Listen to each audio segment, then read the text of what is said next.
I wanted to wait until season 3 is over to talk about it. I wanted to wait until Invincible season 3 is over to talk about it. I wanted to wait until Invincible season 3 ended to talk about it. But I can't wait no more after the episode I just seen.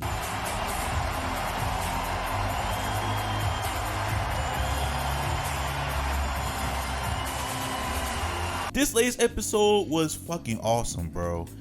First off, let me just say, this season has been fantastic. We seen the development of Mark, we see the development of Amber, we see the development of Rex, we get the introduction of Oliver. All these characters are amazing, man. Like I did an earlier video before between Mark and Cecil about their differences and the way they handle things, and I agree with Cecil. But man, this goes into detail on how Mark faces all these consequences that's been going on around him from season 1 and from season 2 too, because of what happened this episode. Man, it was all these Invincibles everywhere. You got racist Invincible, you got Spider-Man Invincible, you got all these Invincibles destroying all these buildings and shit, talking shit to all these superheroes, being all arrogant and all that. And you're like, man, this is getting crazy. And then the other superheroes having all this trouble against him, and they need multiple Invincibles.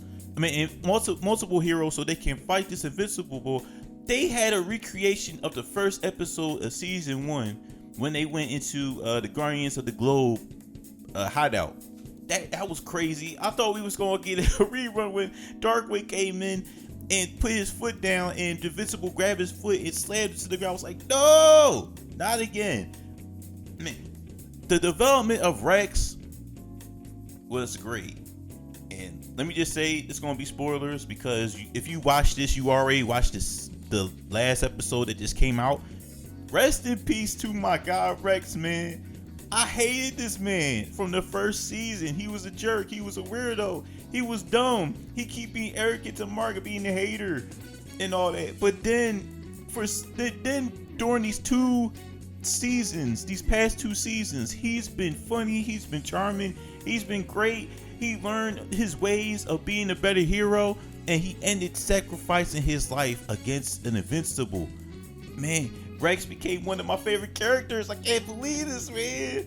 Rest in peace to him, dog. Oh, bro.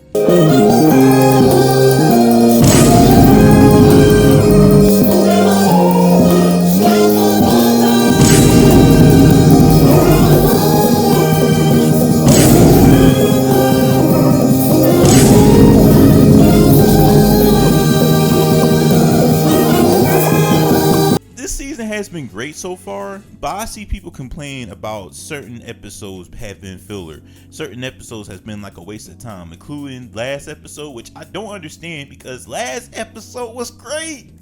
That shit was great with Powerplex and the way he had to handle the destruction of what happened in season 1 between Invincible and Omni-Man, and thinking all this destruction is because of Invincible.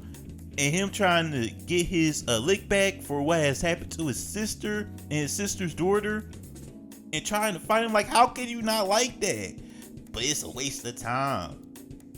Why is Powerplex like this? He's too whiny, which I understand. But y'all gotta understand, he's not well. And Invincible is trying to handle that. And y'all like, oh, it's a waste of time. This doesn't involve the main plot. Here now, Powerplex came in.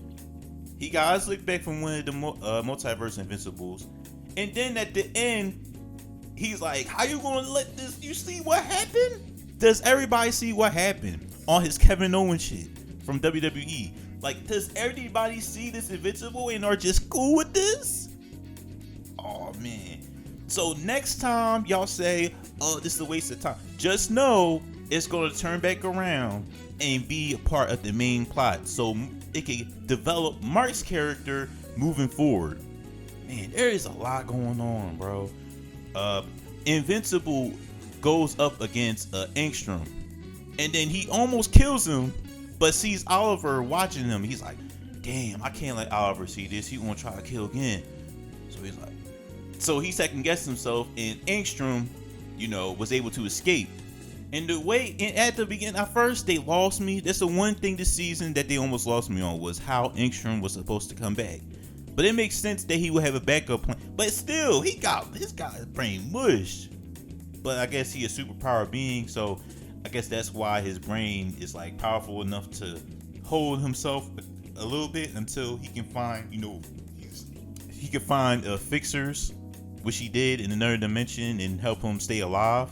And boy, he suffered the consequences with that. Now he gotta work for them and not do whatever he wants to do anymore. The Invincibles almost betrayed him, of course, because the way they all acted arrogant and think they could do whatever they want. They was going to betray Angstrom eventually, and then put him in their other dimensions. Well, they put him in that dry Mad Max dimension, which is crazy, because now I guess we're gonna see him come back one day, which I can't wait to see. Man, there's a lot going on. Amber was hurt, and I knew Mark was gonna go crazy, but he didn't. He held back. He learned from season 2 that he can't kill nobody like that anymore, so he's stayed calm, surprisingly. And then sees the parents. By the way, the mom is a little back and forth. Try to talk to Mark, even though the way she was, saying what had happened between, it went back to Adam Eve episode when Adam Eve first met her friend, and then eventually her friend seen that she got powers and then left her, and then the mom went right back to it with the mom saying, oh, Adam Eve used to have this friend come over her house every day. Eventually, she left, she faded away, but then I found out in the news she died. Like, that's supposed to be good or something. I'm like, wow, they went right back to that. Also, the dad's still a dickhead, by the way. Fuck the dad. I hate Adam Eve's, I guess not stepdad, but adoptive dad. They think that their dad, but whatever. The adopted dad is still a dickhead. I hate that dude. Talking about, you should leave. Fuck you, bro. Like, I want to smack the ball head out of him. But anyways, this episode let me know that even though season 2 was a little inconsistent, this episode redeemed the second season, because Mark still felt like he was a hero the first 2 seasons.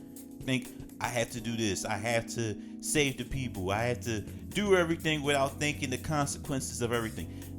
The first 2 seasons didn't handle the consequences, besides, him meeting his dad and seeing what was going to happen.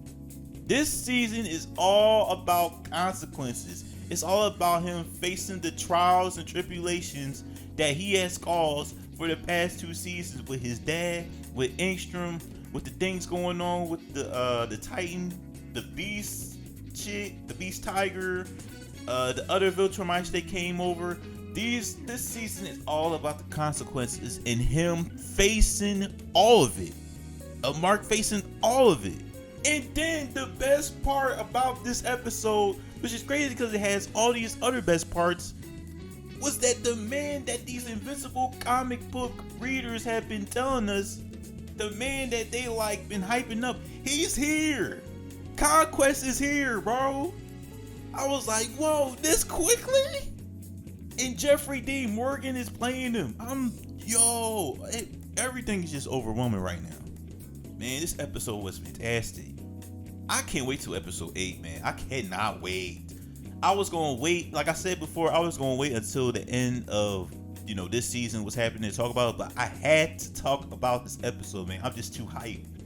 I needed to talk about this. But yeah, this episode was fantastic. I can't wait for episode 8. And I'm going to go more into depth on what this season means.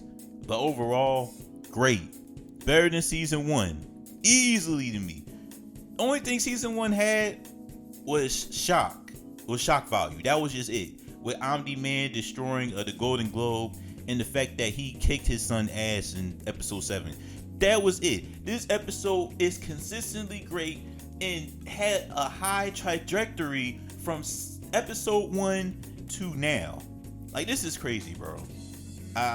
This is amazing. I am so happy that this season redeemed itself from season 2, because people were, falling back from it, but now it's great. So I'm happy about this.